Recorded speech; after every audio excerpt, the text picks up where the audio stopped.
Assalamualaikum warahmatullahi wabarakatuh. Perkenalkan, nama saya Cici Supardan. Pada video pembelajaran kali ini, saya akan mencoba mempraktekkan proses penerapan segitiga restitusi pada penyelesaian berbagai kasus di sekolah tempat saya mengajar. Mari kita saksikan. Assalamualaikum, Pak. Salam, silakan masuk. Apa kabar, Cita? Alhamdulillah baik, Pak. Ya, silakan. Sita, mohon maaf ya, Bapak yang mengganggu waktu Sita sebentar. Ada hal yang ingin Bapak bicarakan. Bapak mendapat laporan tadi dari rekan-rekan guru dan rekan-rekan guru juga mungkin dari sebagian siswa ya, ada yang bilang mungkin tapi ini bilangnya bukan di sekolahnya, tapi ini karena kasih sayang mereka mungkin kepada kita ya, perhatian kepada kita. Kita apa ingin tanya, apakah kita ada kesiangan? Pak, saya tadi kesiangan. Berapa menit kesiangannya? Kurang lebih 15 menit, Pak. Oke, tidak apa-apa ya kita ya. Kesiangan itu adalah hal yang biasa lah. Bahkan Bapak juga pernah ya melakukan hal yang sama. Bapak juga pernah sebagai guru, Bapak juga pernah kesiangan karena ada hal yang memang mengganggu dan menyebabkan Bapak kesiangan. Bahkan teman-teman kita juga bahkan ada yang pernah melakukan hal yang sama. Oke, Bapak ingin tanya, pasti Sita kesiangan ini pasti ada alasannya. Bapak ingin tahu apa alasannya kenapa Sita kesiangan? Saya bangun terlambat, Pak, disebabkan saya bermain handphone sampai berlarut-larut malam. Oke, tidak apa-apa ya, karena mungkin Bapak juga waktu kecil sama pasti mengalami hal yang sama juga, suka main game dan sebagainya. Tapi tolong Sita perlu ketahui, kita harus tahu waktu ya, kita harus tahu aturan bahwa bermain game terlalu itu tidak baik ya, dan juga mengganggu aktivitas kegiatan siswa di keesokan harinya. Oke, lalu setelah itu apakah Sita mengakui dan menyadari bahwa Sita itu salah? Ya, Pak, saya bersalah.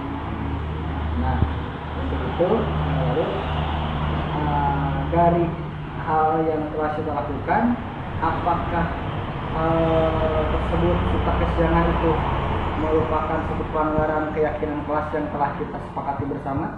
Ya, itu melanggar, Pak. Nah, kalau Sita menyadari bahwa itu adalah kesalahan dan melanggar kesepakatan kelas atau keyakinan kelas yang sudah kita sepakati, lalu tindakan Sita ke depannya mau bagaimana?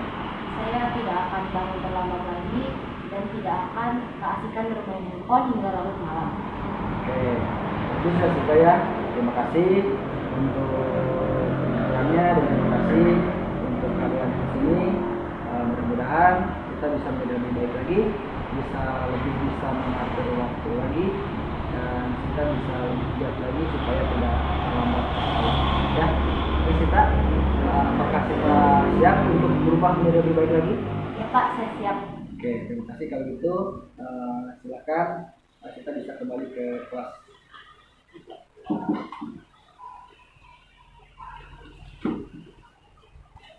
Sudah. Warahmatullahi wabarakatuh. Perkenalkan, nama saya Jarod Sita dari kelas 9E. Terima kasih kepada Pak Cicu telah mengajak saya berdiskusi atas kesalahan yang saya lakukan.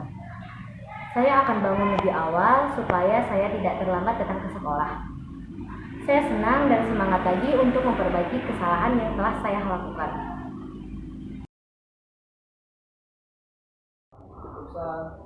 Apa kabar, Tit? Silakan duduk. Begini Rohit, mohon maaf ya sebelumnya Bapak mengganggu waktu Rohit. Ada beberapa hal yang ingin saya sampaikan kepada Rohit terkait laporan dari rekan guru dan juga teman-teman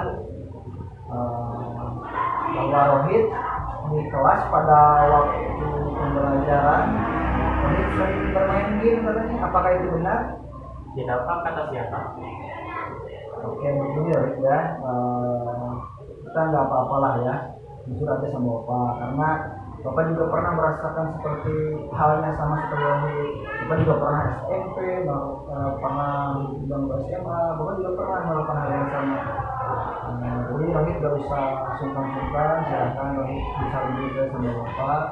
Bapak juga tidak akan apa-apa. Sekali lagi Bapak tanya, apakah benar Rohit sering bermain game pada saat pembelajaran dilakukan? Ya, saja.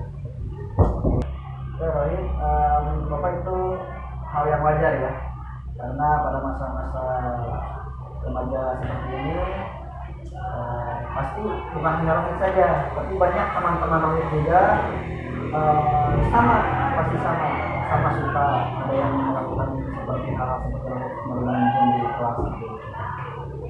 Nah, Bapak juga yakin bahwa Rohit melakukan hal seperti itu pasti Rohit punya alasan. Apa alasannya? Kenapa kamu bermain handphone atau bermain game pada saat jam belajar? Karena saya senang dengan mandi. Pasti ya, pastinya karena kita sangat senang ingin bermain game ya, sehingga kita tidak tahu waktu, lupa akan apa namanya ketaatan disiplinan. Tidak apa-apa ya, karena kita sebagai manusia pasti ada kesalahannya gitu kan, tapi kita juga harus paham ya bahwa kita harus tahu bahwa sebagai seorang pelajar kita harus tahu apa tentang aturan-aturan yang bisa diterapkan di sekolah.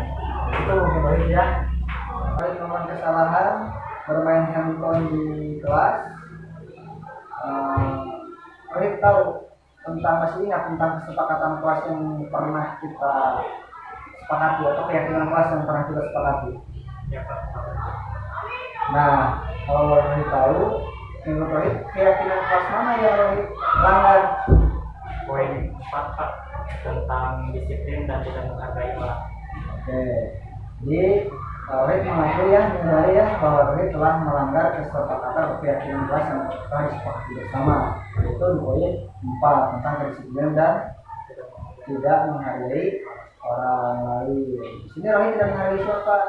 Guru, Ya, dulu teman-teman juga Rohit tidak menghargai waktu ya, jadi Rohit harus tahu waktunya belajar, bukan belajar waktunya kita makan, silakan makan istirahat. Karena Rohit mengakui dan menyadari bahwa Rohit telah melanggar keyakinan kelas yang telah kita sepakati bersama, yaitu antaranya kan kedisiplinan dan tidak menghargai.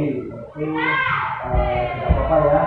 Tapi Bapak harapkan kedepannya Rohit bisa merubahnya ya, bisa memahami. Kalau Rohit sudah memahami, kalau jangan dilakukan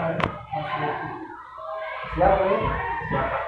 Ya, jadi Rohit harus patuh dengan keyakinan yang telah kita sepakati ya, supaya kamu nanti bisa menghargai orang-orang.